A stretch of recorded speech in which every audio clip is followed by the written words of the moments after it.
दोस्तों नमस्कार, स्वागत है एक बार फिर से आज की बड़ी और ताजा खबरों में। आपको बता दें कि सनी देओल के क्षेत्र गुरदासपुर में भाजपा की करारी हार, बीजेपी कैंडिडेट को मिले मात्र 9 वोट। वहीं हिसार की किसान महापंचायत में राकेश टिकैत का बड़ा ऐलान, बोले जरूरत पड़ी तो अपनी फसल भी जला देंगे किसान। वहीं रेल रोको आंदोलन में शामिल किसान बोले 2024 में भाजपा की ट्रेन को कर देंगे बेपटरी। वहीं राकेश टिकैत का एक और बड़ा ऐलान, बोले कोलकाता जाने को 1 महीने के लिए अपने घर से दूर रहने के लिए तैयार रहे किसान। वहीं किसानों का रेल रोको आंदोलन, यूपी बिहार में पटरियों पर उतरे किसान, पुलिस से हुई झड़प, राजधानी एक्सप्रेस भी रोकी। वहीं रेल रोको आंदोलन में भड़के किसानों का कई जगह तगड़ा हंगामा, पुलिस से हुई धक्का मुक्की। वहीं भारतीय किसान यूनियन ने तकनीक को बनाया बड़ा हथियार, किसानों को कुटुंब ऐप से जोड़कर आंदोलन को दी जा रही बड़ी धार। वहीं राकेश टिकैत के बढ़ते प्रभाव से घबराई बीजेपी, यूपी में संजीव बालियान समेत जाट नेताओं को मैदान में उतारा। वहीं किसान आंदोलन के चलते अमेरिका के अखबार में छापा गया किसानों का 1 करोड़ 80 लाख रुपए का विज्ञापन। वहीं अरविंद केजरीवाल का बड़ा ऐलान, बोले 2022 में गुजरात की सभी सीटों पर चुनाव लड़ेगी आम आदमी पार्टी। और भी बड़ी खबरों को जानने के लिए वीडियो के एंड तक बने रहिए हमारे साथ। बस आपसे निवेदन है, कृपया वीडियो को लाइक कर दें, चैनल को सब्सक्राइब कर लें और घंटी बटन जरूर दबा दें। वहीं पहली बड़ी खबर, सनी देओल के क्षेत्र गुरदासपुर में भाजपा की करारी हार, बीजेपी कैंडिडेट को मिले मात्र 9 वोट। जी आपको बता दें कि पंजाब स्थानीय निकाय चुनाव में एक और जहां कांग्रेस ने जबरदस्त जीत हासिल की है, तो वहीं भाजपा को किसानों की नाराजगी का खामियाजा भुगतना पड़ा है। पंजाब में कांग्रेस ने मुख्य विपक्षी दल आम आदमी पार्टी, श्रोमणी अकाली दल और भाजपा का पूरे तरीके से सफाया करते हुए राज्य के सभी 7 निगमों पर कब्जा कर लिया। कांग्रेस ने 7 में से 6 निगमों में जीत हासिल की है, जबकि एक निगम में सबसे बड़ी पार्टी बनकर उभरी है। बीजेपी की कितनी बुरी हार हुई है, इसका अंदाजा इसी से लगाया जा सकता है कि उसके एक कैंडिडेट को महज 9 वोट मिले हैं। आपको बता दें कि दरअसल जिस गुरदासपुर लोकसभा सीट से भाजपा नेता सनी देओल सांसद हैं, उसी गुरदासपुर में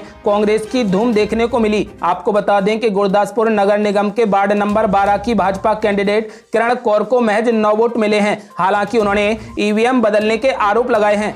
बड़ी खबर, कृषि कानूनों के खिलाफ किसानों का रेल रोको आंदोलन, पूरे देश में कई जगह रोकी गई ट्रेनें। जी आपको बता दें कि केंद्र सरकार के कृषि कानूनों के खिलाफ 40 किसान संगठनों के शीर्ष नेतृत्व संयुक्त किसान मोर्चा के आह्वान पर कल देश भर में दोपहर 12 बजे से लेकर 4 बजे तक रेल सेवाओं को रोककर किसानों ने अपना विरोध दर्ज कराया। इस दौरान देश के अलग अलग हिस्सों में ट्रेनें रोकी गईं और रेल सेवाओं को बाधित किया गया। इस बीच पंजाब के पटियाला में भी रेल रोको आंदोलन का अच्छा खासा प्रभाव देखने को मिला। पटियाला रेलवे स्टेशन पर बड़ी संख्या में प्रदर्शनकारी 12 बजे से ही बैठे हुए थे। यहाँ बड़ी संख्या में महिलाएं भी पटरियों पर उतर गईं। आपको बता दें कि इस रेल रोको अभियान का असर बिहार के कुछ हिस्सों में भी देखने को मिला। पटना में जन अधिकार पार्टी के सदस्यों ने रेल पटरियों को जाम कर दिया। इस दौरान सुरक्षा कर्मियों को उन्हें पटरी से हटाने के लिए काफी मशक्कत करनी पड़ी। उधर हरियाणा के सोनीपत में भी बड़ी संख्या में किसान पटरियों पर बैठे, रेलों की आवाजाही रोक दी गई। पटरियों पर जमे कई किसान आराम से हुक्का पीते नजर आए। आपको बता दें कि जयपुर में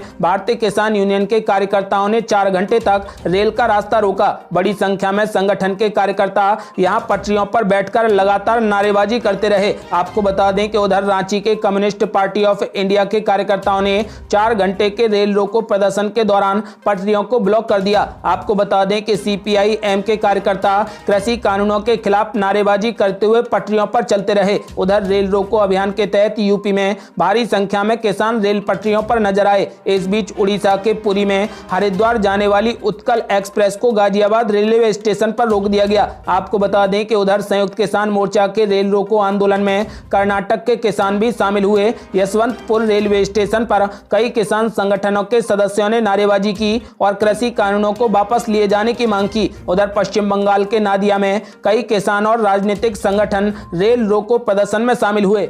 बड़ी खबर, हिसार की किसान महापंचायत में राकेश टिकैत का बड़ा ऐलान, बोले जरूरत पड़ी तो अपनी फसल भी जला देंगे किसान। जी आपको बता दें कि भारतीय किसान यूनियन के राष्ट्रीय प्रवक्ता राकेश टिकैत ने गुरुवार को कहा कि केंद्र सरकार किसी भी गलतफहमी में न रहे कि किसान फसल की कटाई के लिए वापस जाएंगे। यदि वे मजबूर करेंगे तो हम अपनी फसलों को जला देंगे। उन्हें ये नहीं सोचना चाहिए कि विरोध 2 महीने में खत्म हो जाएगा। हम फसल के साथ साथ विरोध करेंगे। हरियाणा के हिसार जिले के खरगपुनियों में आयोजित किसान महापंचायत को संबोधित करते हुए राकेश टिकैत ने कहा कि फसलों की कीमतों में वृद्धि नहीं हुई है, लेकिन ईंधन की कीमतें बढ़ गई हैं। केंद्र ने स्थिति को बर्बाद कर दिया है। यदि जरूरत हुई तो हम अपने ट्रैक्टरों को पश्चिम बंगाल में भी ले जाएंगे, क्योंकि वहां पर भी किसानों को एमएसपी नहीं मिल रही। राकेश टिकैत ने ने सरकार को कड़ी चेतावनी देते हुए कहा कि उनका अगला लक्ष्य 40 लाख ट्रैक्टरों का है। देश भर में जाकर 40 लाख ट्रैक्टर इकट्ठा करेंगे। ज्यादा समस्या की तो ये ट्रैक्टर भी वही हैं और ये किसान भी वही हैं। ये फिर दिल्ली जाएंगे। इस बार हल क्रांति होगी।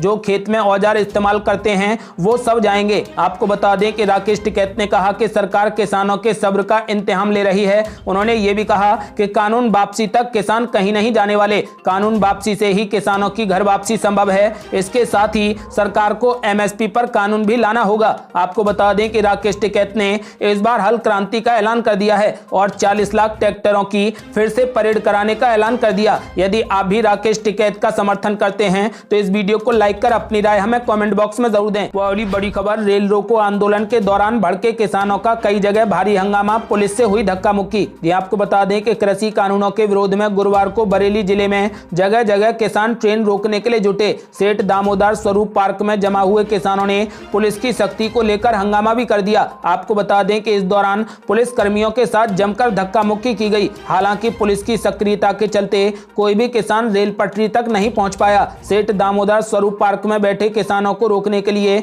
सुबह से ही भारी पुलिस बल पार्क में मौजूद रहा। दोपहर 1 बजे जैसे ही किसान जंक्शन की ओर जाने के लिए निकले तो पुलिस ने उन्हें पार्क के गेट पर ही रोक दिया। आपको बता दें कि पार्क में मौजूद शहर कोतवाल गीतेश कपिल ने वहीं पर ज्ञापन देने को कहा, लेकिन किसान नेता इस पर राजी नहीं हुए। किसानों की जिद थी कि वह जनसंघ तक जाएंगे। आपको बता दें कि इस दौरान कई किसानों ने धक्का मुक्की पर पार्क से निकलने का भी प्रयास किया। आपको बता दें कि उग्र होते प्रदर्शन को देखते हुए पुलिस ने सख्ती बरतते हुए किसी भी किसान को पार्क से बाहर नहीं जाने दिया। हंगामे की सूचना पर सिटी मजिस्ट्रेट भी मौके पर पहुंच गए। बाद में किसान दामोदर स्वरूप पार्क से ही ज्ञापन देकर वापस लौट गए। आपको बता दें कि कल पूरे देश में रेल रोको आंदोलन हुआ और कई जगह पर हल्की बहुत झड़प भी देखने को मिली। आपको बता दें कि बरेली जिले में पुलिस के साथ धक्का मुक्की भी हुई।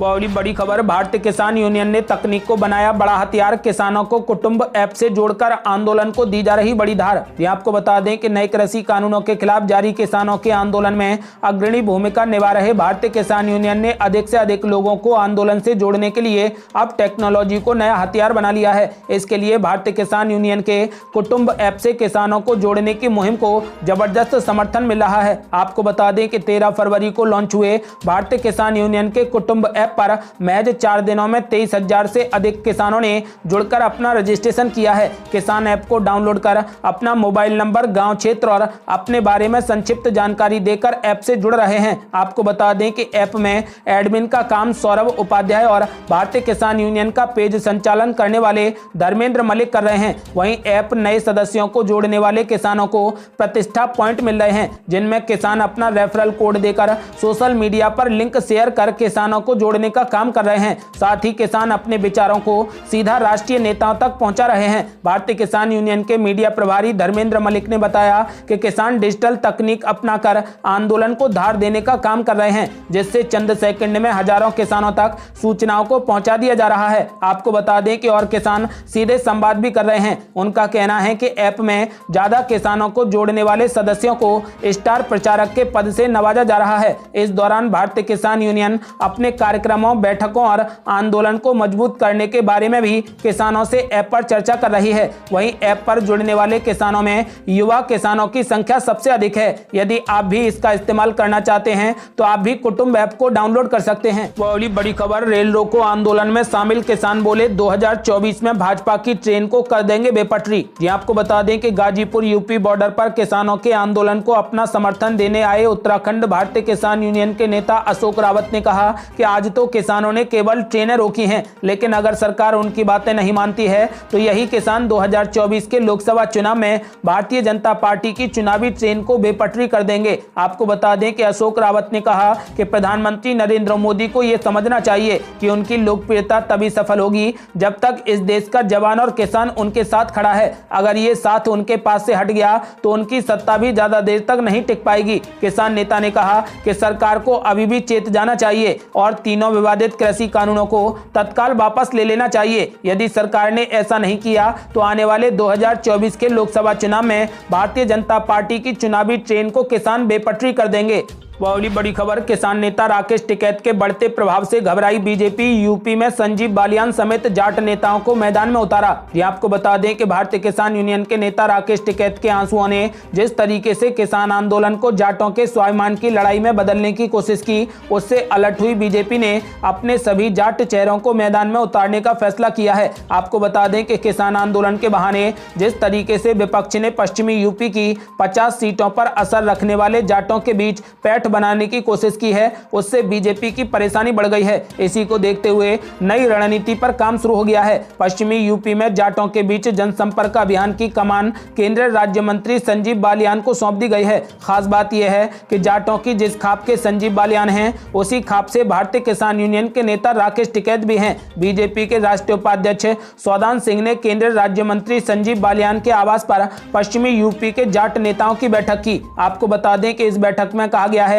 कि किसान आंदोलन के बहाने विपक्ष राजनीतिक हित साधने में जुटा है। आपको बता दें कि पिछले कुछ चुनावों से पश्चिमी उत्तर प्रदेश में जाट बीजेपी को वोट देते आ रहे हैं और अब किसान आंदोलन के बहाने विपक्ष जाटों को पार्टी के खिलाफ भड़काने में जुटा है। ऐसे में जाटों के बीच जाकर यह बताना होगा कि ना तो नए कृषि कानून किसानों के खिलाफ हैं और ना ही पार्टी किसान हितों के खिलाफ है। पश्चिमी यूपी की सभी खापों में बीजेपी पंचायतों के जरिए जनसंपर्क अभियान चलाएगी। अगली बड़ी खबर, पांडुचेरी में कांग्रेस की सरकार पर गहराया संकट, 22 फरवरी को साबित करना होगा बहुमत। ये आपको बता दें कि पांडुचेरी में कांग्रेस की सरकार पर संकट गहरा गया है। विधायकों के इस्तीफे के बाद कांग्रेस की सरकार अल्पमत में आ गई है। आपको बता दें कि पांडुचेरी की उपराज्यपाल ने मुख्यमंत्री वी नारायण स्वामी को 22 फरवरी को बहुमत साबित करने को कहा है। आपको बता दें कि पांडुचेरी के मुख्यमंत्री वी नारायण स्वामी के करीबी ए जॉन कुमार ने मंगलवार को पार्टी से इस्तीफा दे दिया था। उन्होंने कांग्रेस सरकार से असंतोष का हवाला देते हुए इस्तीफा दिया है। आपको बता दें कि इस इस्तीफे के साथ ही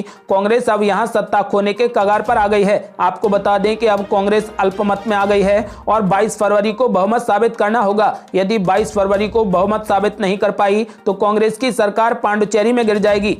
वह अगली बड़ी खबर, किसान आंदोलन के समर्थन में अमेरिका के अखबार में छपा किसानों का 1 करोड़ 80 लाख रुपए का विज्ञापन। ये आपको बता दें कि ये विज्ञापन किसानों के हितों के नाम पर अमेरिका के अखबार द न्यूयॉर्क टाइम्स में छपा है। 16 फरवरी को इस समाचार पत्र में एक पूरे पेज का विज्ञापन प्रकाशित किया गया है। विज्ञापन भारत में चल रहे किसान आंदोलन के समर्थन में है। इस विज्ञापन को एक एनजीओ ने छपवाया है और समर्थन के तौर पर 70 से ज्यादा संस्थाओं और व्यक्तियों के हस्ताक्षर भी इस विज्ञापन पर मौजूद हैं। आपको बता दें कि इनमें से किसी भी व्यक्ति का सीधे तौर पर भारत और भारत के किसान से कोई भी संबंध नहीं है। तो फिर आप समझ सकते हैं कि ये 1 करोड़ 80 लाख रुपए का विज्ञापन क्यों छपवाया गया है।